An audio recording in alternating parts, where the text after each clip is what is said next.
अमित जी शाह। इनसे अनुरोध करती हूं आज की सभा को ये संबोधित करें। जोरदार तालियों के बीच स्वागत करते हैं।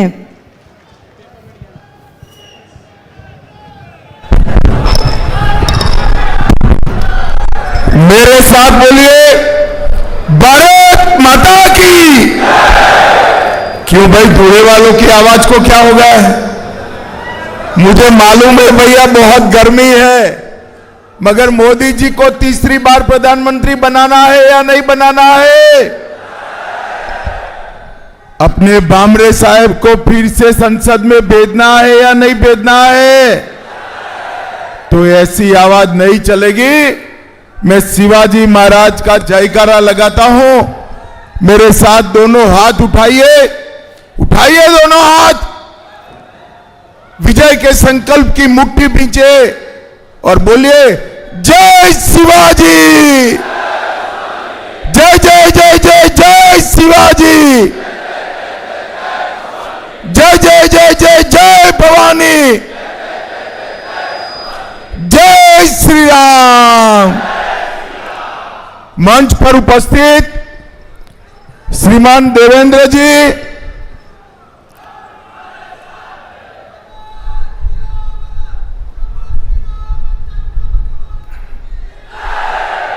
मंच पर उपस्थित भारतीय जनता पार्टी के वरिष्ठ नेता, केंद्रीय पार्लियामेंट्री बोर्ड के सभ्य और महाराष्ट्र के उप मुख्यमंत्री श्रीमान देवेंद्र फडणवीस जी, जिनको जिताने की अपील करने के लिए आज मैं आया हूं, ऐसे हमारे सांसद और प्रत्याशी श्री सुभाष भामरे जी, राज्यसभा के सांसद अजीत जी गोपछड़े जी, दादाजी भूसे जी, अजय कुमार रावल जी, दिलीप बोरसे जी, राहुल आहेर जी, अमरीश जी पटेल, राज्यवर्धन कदमबांडे, जयप्रकाश जी, गजेंद्र जी, धरती देवेरे जी, अनूप अग्रवाल जी, बबन चौधरी जी, अरविंद जी, राम बदाने जी, बाला साहेब जी, और आज इतनी चिलचिलाती धूप में इतनी बड़ी संख्या में आए हुए प्यारे भाइयों बहनों माताओं और मेरे जिगर के टुकड़े जैसे युवा मित्रों, आप सभी को नमस्कार। भाइयों बहनों, सबसे पहले मैं धूले शहर की ग्राम देवी एकवीरा माता के मंदिर को प्रणाम कर कर मेरी बात की शुरुआत करता हूं। गुरुद्वारा नानक साहिब जी, रोकड़ोबा हनुमान मंदिर, कालिका मंदिर, सिद्धेश्वर गणपति मंदिर, ये सभी देवस्थानों को प्रणाम कर कर मेरी बात की शुरुआत करता हूं। मैं जब यहां महाराष्ट्र की पवित्र भूमि पर आया हूं, तब हिंदवी स्वराज की स्थापना करने वाले छत्रपति शिवाजी महाराज, धर्मवीर संभाजी महाराज, बाबा साहेब अंबेडकर जी और महात्मा ज्योतिबा फूले को भी मनपूर्वक प्रणाम करता हूं। और धुले वालों, आजकल जिनका नाम लेना उद्धव जी ने छोड़ दिया है, वो वीर सावरकर को भी प्रणाम कर कर मेरी बात की शुरुआत करें। आज देश में चौथे चरण का चुनाव चल रहा है। मैं देश भर में जहां जहां चुनाव हो रहा है, महाराष्ट्र में जहां जहां चुनाव हो रहा है, सभी जनता जनार्दन को अपील करना चाहता हूं, अभी 6 बजे का समय है, भारी संख्या में मतदान कर कर आप देश को सुरक्षित करने वाली एक सरकार चुनकर भेजिए। भाइयों बहनों, ये चुनाव जो है 2 खेमों में बटा हुआ है। एक और नरेंद्र मोदी जी है और दूसरी ओर राहुल बाबा है। एक और 12 लाख करोड़ के घपले, घोटाले, भ्रष्टाचार करने वाली कांग्रेस पार्टी और उनके साथी है, और दूसरी ओर 23 साल तक मुख्यमंत्री और प्रधानमंत्री रहने के बावजूद 25 पैसे का जिन पर आरोप नहीं है, ऐसे हमारे प्रिय नरेंद्र मोदी हैं। भाइयों बहनों, एक और थोड़ी गर्मी बढ़ते ही बैंकॉक थाईलैंड जाकर छुट्टी मनाने वाले राहुल बाबा है, और दूसरी ओर 23 साल तक दीपावली की भी छुट्टी लिए बगैर सरहद पर जवानों के साथ दीपावली मनाने वाले नरेंद्र मोदी है, नरेंद्र मोदी। एक और चांदी के चम्मच के साथ पैदा हुए राहुल गांधी है, और दूसरी ओर चाय बेचने वाले गरीब के घर में जन्म लेने वाले नरेंद्र मोदी। दूल्हे वालों, आप लोगों ने दोनों के बीच में चुनाव करना है। मैं आज आपको बताता हूं, भामरे साहब के नाम के सामने 3 नंबर पर जो कमल का निशान है, उस पर जब आप बटन दबाओगे, भामरे साहब को दिया हुआ एक वोट सीधा नरेंद्र मोदी को प्रधानमंत्री बनाने के काम में आने वाला है। भाइयों बहनों, मैं आप सभी से अब सीधी बात कर रहा हूं। मुझे बताइए जरा, अयोध्या में राम मंदिर बनना चाहिए था या नहीं बनना चाहिए था? जोर से बोलो, बनना चाहिए था या नहीं बनना चाहिए था? 70 साल तक एक कांग्रेस पार्टी, शरद पवार जी राम मंदिर के मुद्दे को अटकाते रहे, कोर्ट में उलझाते रहे। अरे एक बार सरकार तो बनाओ, बाकी सब भी हो जाएगा। कोर्ट में उलझाते रहे। आपने मोदी जी को दूसरी बार प्रधानमंत्री बनाया, मोदी जी ने 5 साल में केस भी जीता, भूमि पूजन भी किया, और 22 जनवरी को प्राण प्रतिष्ठा कर जय श्री राम कर दिया। भाइयों बहनों, मैं कांग्रेस पार्टी के नेताओं को और विशेषकर उद्धव ठाकरे जी को पूछना चाहता हूं,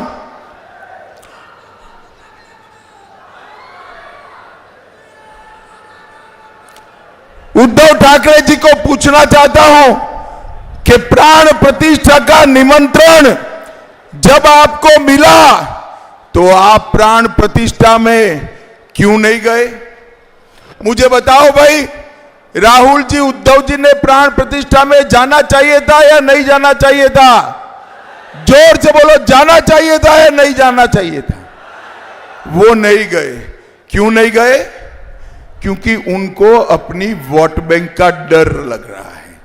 मैं बताता हूं, हमें वो वोट बैंक का डर नहीं है। नरेंद्र मोदी जी ने काशी विश्वनाथ जो औरंगजेब ने तोड़ा था, वो काशी विश्वनाथ का कॉरिडोर बनाने का काम भी नरेंद्र मोदी जी ने किया। सोमनाथ का मंदिर सोने का बन रहा है, और इसके साथ साथ सारे अपने श्रद्धा केंद्रों का फिर से महिमा मंडन नरेंद्र मोदी जी कर रहे हैं। भाइयों बहनों, श्रद्धा केंद्रों के पुनरुद्धार के साथ साथ नरेंद्र मोदी जी ने देश को सुरक्षित करने का काम किया। मुझे बताओ दूल्हे वालों, ये जो कश्मीर है हमारा है या नहीं है? जोर से बोलो, है या नहीं है? एक खड़गे साहब कहते हैं, राजस्थान और महाराष्ट्र वालों का कश्मीर से क्या लेन देन है? खड़गे साहब 80 पार कर गए, आप दूल्हे वाले को नहीं जानते हो। दूल्हे का बच्चा कश्मीर के लिए अपनी जान दे सकता है मित्रों, जान दे सकता है। 70 साल से तुष्टीकरण की राजनीति के लिए कांग्रेस पार्टी ने धारा 370 को संभाल कर रखी थी।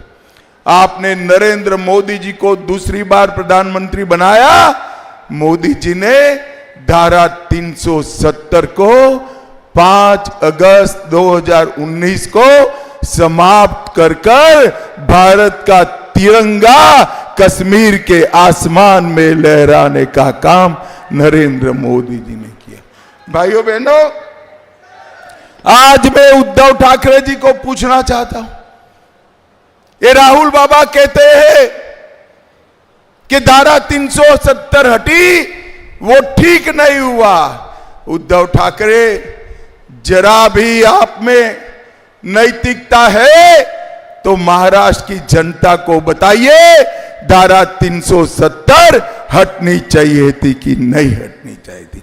भाइयों बहनों, मोदी जी ने धारा 370 हटाकर आतंकवाद को समाप्त करने का काम किया है।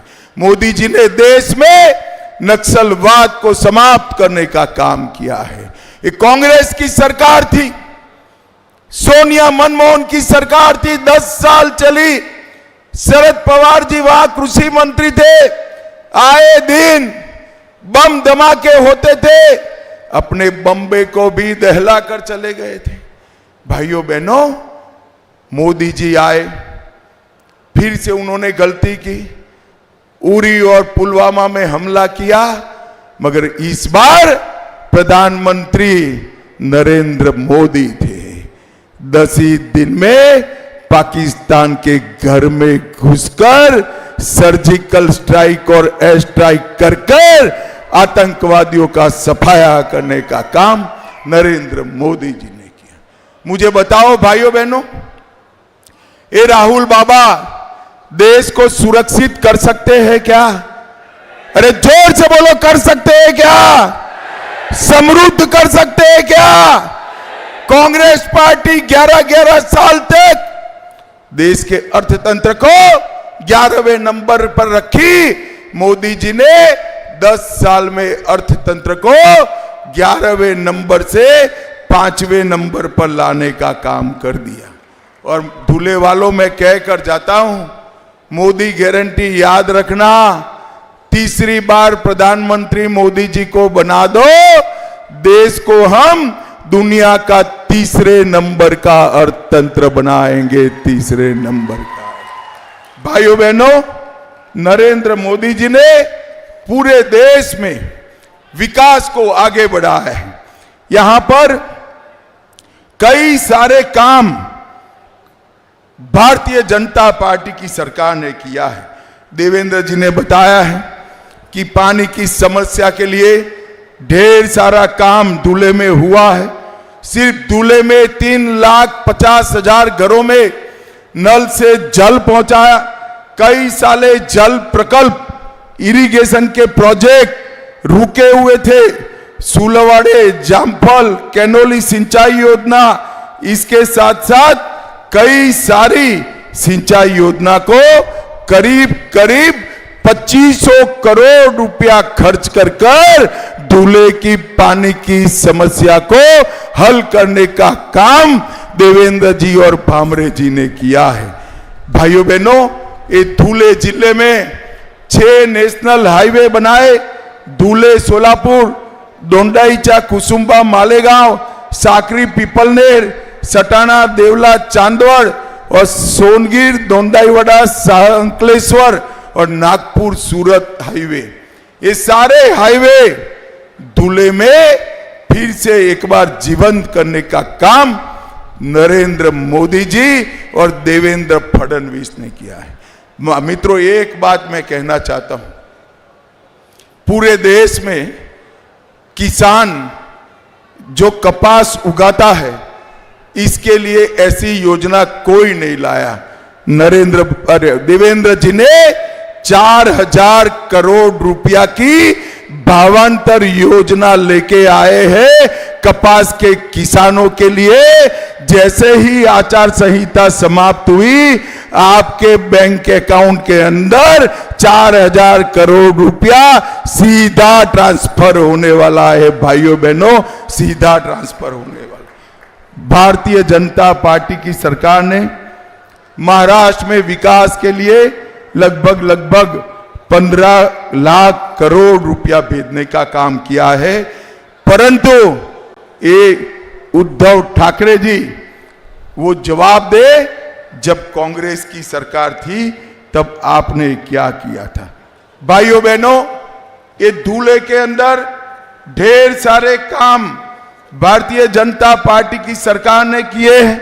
1800 करोड़ का भारत माला प्रोजेक्ट, धूले इंदौर रेलवे मार्ग, धूले दादर रेलवे शुरू कर दी, 6 हाईवे बनाए, 150 करोड़ से धूले के इंफ्रास्ट्रक्चर बनाने का काम किया और 25,000 आवासों को बनाने का काम धूले में समाप्त कर दिया।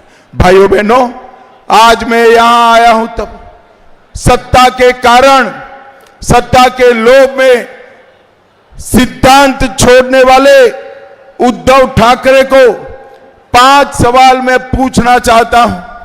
कांग्रेस के नेता आतंकी कसाब का समर्थन कर रहे हैं।